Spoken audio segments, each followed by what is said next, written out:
Welcome to the Startup Funding Espresso. I'm Hall T. Martin, where we talk about how to raise funding and invest in startups and the time it takes to drink an espresso.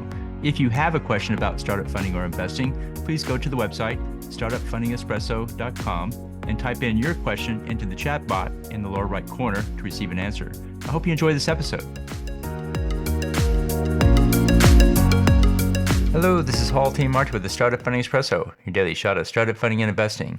Most founders are raising funding for the first time. They often miss the nuances that come from experience.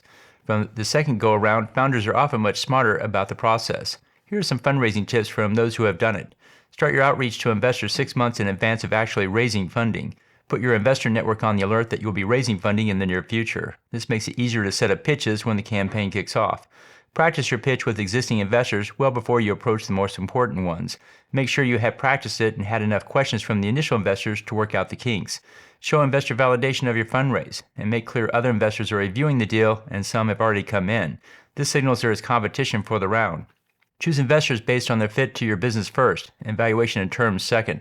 The valuation and terms are short-term negotiating points. Good investor-founder fit will be a factor throughout the life of the company. Consider these tips in your upcoming fundraise. Thank you for joining us for the Startup Funding Espresso, where we help startups and investors connect for funding. Let's go start listening to today. Hall T. Martin is the director of Investor Connect, which is a 501c3 nonprofit dedicated to the education of investors for early stage funding. All opinions expressed by Hall and podcast guests are solely their own opinions and do not reflect the opinion of Investor Connect. This podcast is for informational purposes only and should not be relied upon as a basis for investment decisions.